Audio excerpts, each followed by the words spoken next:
What's good, everybody? March 15th, 2025. You already know what time it is. Time for another market recap and forecast. This video might be a little abbreviated. We may leave levels out of this week, being that Tuesday we're going to have contract rollover on Nasdaq, on NQ, and it's no point really doing levels when they're all going to be changed up after Monday's trading when we get that contract gap. So we'll look at momentum. We want to be mindful of news coming out. We got FOMC on Wednesday, gonna have that rate cut decision. So still make sure your trading game is on the swivel, be nimble, and let's get right into it. Oh, hit that like, subscribe, turn on those notification bells so you can be mindful of the midweek video when it comes on Wednesday and other weekend recaps and forecasts. Let's get right into it. All right, let's get right into it. Again, this is going to be an abbreviated video. We'll leave levels out of it. I may come in like Monday night, Tuesday night, whenever we actually get the contract flip, and we'll go over levels at that time. But just starting on the monthly time frame, just see where we are. Since this is a weekend video, let's start on the highest time frame.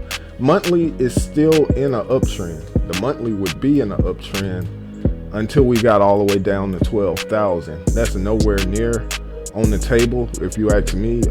Although it could happen, we could have what would that be, like a 50% correction in NQ. It wouldn't be unheard of, right? If you were back here in 2007, we went from 4K down to 3K. So I guess that's a 25%. But from up here, I'm not calling for that. I'm not calling for too much anything right now, except for these equal lows around 17K. Going down to the weekly. The weekly is still in its downtrend, right? We've made that lower high. We're able to afford a bounce at any time. I think that bounce, would be more probable coming in this current week's of trading. If we go down to the daily, you can see why. So we found support around the 16160s. That was the low of last week. I think we came in on that Tuesday. That was Tuesday's low as well as Thursday's low. We weren't able to find any selling pressure below that level, and we bounced. It's also a moving average support. So, with my strategy, when we find supports like that below the purple line, targeting this blue cyan line is usually the first resistance you'd come to find the cheapest short around 20,700, and that also resonates with the levels chart. Although these levels may be different when we come in on Tuesday, but just for reference, if we break above what is currently 19,873, that's where I'll be targeting another 1.5K or so or higher, around 2,700, right? Not saying that we get there, but as far as the probabilities on the way I trade my strategy, that's where you come and find your cheapest lower high for a continuation down. If we stay below what is now 19.8, let's call it 19.9 for rounding sake, 19.9, as long as we're below 19.9 and we're inside of this range, I'll probably just fade the extremes. But if we can't get above that 19.9, then as soon as we break this week's low, last week's low, I'll be targeting the 18.6, 18.7 area. So right now, as far as where we are Monday, coming into Monday's trading, I'll probably be bullish, looking for some low to buy, some higher low to limit risk on. Looking at minimum target the 19.8s, and I'll take some off. If we could break above it, then I could move my stop and look for a runner higher. Let's go down to the 4 hour and see what higher looks like. So off top right here at what is 19.7. We do have resistance. So if we get like a slight pullback on Sunday's Globex to the 19.5s, maybe a little lower, and we could target and exceed that 19.7, then we have resistance around 20k 100, and I remember that being a support that was necessary to break to get down here where we are. So above the 19.7s, looking at 20,100. Above that, we would be around the 20,500 as the next resistance, so another 400 points higher. Just level to level, what I'd be mindful of would be currently the current high of, resistance that's necessary to break of 19.7. Above that, we have 20,100, and above that, we have 20,500, 490, right? Much above that, where it gets very cheap to find a short would be the 21,050s. Dropping on down to the 1 hour chart. The 1 hour is slightly, I would call it neutral, but just be mindful if we start getting down towards last week's low, 19,200, it could get very bearish real quick. But finding support and looking for longs around 19.5, I would be in that camp between finding longs between 19.5 and 19.430, call it 19.5 and 19.430, that 150 point range or so right there. That's where I'd be looking for longs to take out Friday's high and see if we could get up to the 20,100s. All right, I think we'll leave it there. We probably won't go any lower than that.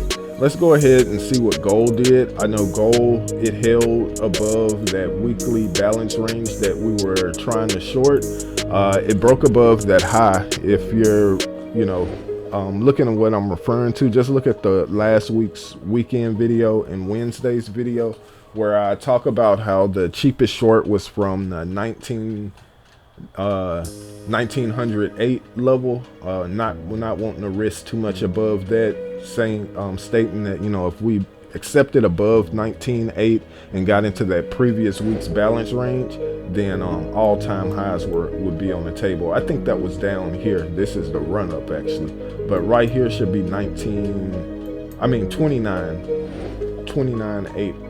That should be this flat support right here where we broke down, got above it, found support, and then we got back inside of this weekly range. If we shrink the charts, so this is the weekly range I was referring to, where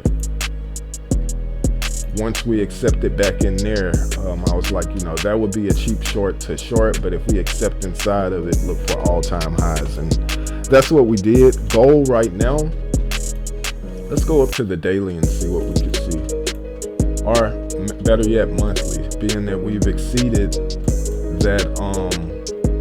that exhaustion wick that ominous exhaustion wick from the monthly chart, 29.74.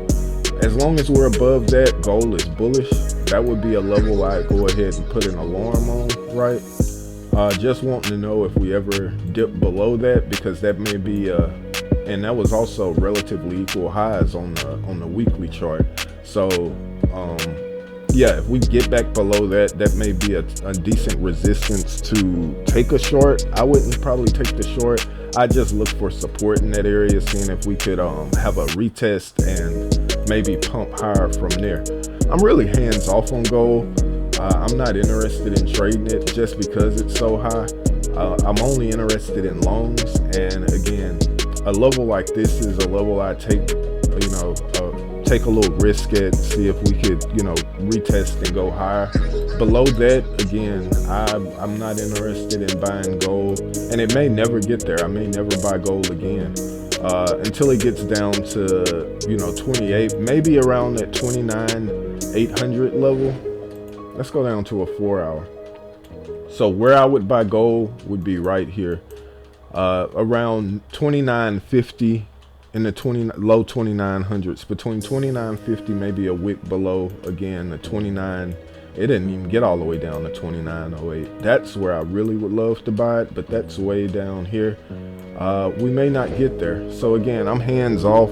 I'll probably look at gold after I've seen a pullback. I don't want to call where it may or may not come from, but if gold ever pulls back, let's see, in the ballpark of 2.5 to 3%, that's where I'll be interested in buying it. So if I ever see, you know, a decent red day, on gold, that's when I'll be interested. But up here, I'm not interested in taking the long from up here, and I damn sure will not short it from up here. So that just leaves me hands off, and I'll probably going forward just be looking for counter trend longs on NQ. Not that I'm bullish on NQ, but it's extended, and if I could find a decent long up into that 20,100 level, then you know, that'll be the trades I'm looking for going into next week. I think we'll wrap it up there on Wednesday as far as the eco numbers. Real big news coming out after all of the tariffs we've received and the inflation print, CPI and PPI. On Wednesday, I think around 1 o'clock, we do have the federal rate decision. So, you know, the last hour of trading on Wednesday should be pretty telling. Let me see what day is Wednesday. Wednesday will be the 19th. The day of the 19th should be a day that you know, an infamous day in the markets, as we'll either pump real strong or we'll dump real strong. I think Tuesday night, Monday night, Tuesday, before Tuesday's open, when I do come back, if I come back and do the levels chart, we'll try to find some levels to see, you know, if, you know, off the reaction of FOMC, you know, see if we can find some levels to get active at that point. I may even live stream FOMC. I'm no telling. But as far as you know, this current stream, like I say, it's going to be abbreviated. I think I'm going to go ahead and wrap it up here. Trade well, trade smart, trade on. Darnell price out. And like I say, hit that like and subscribe. Turn on that notification bell. And I'll catch you on the next one.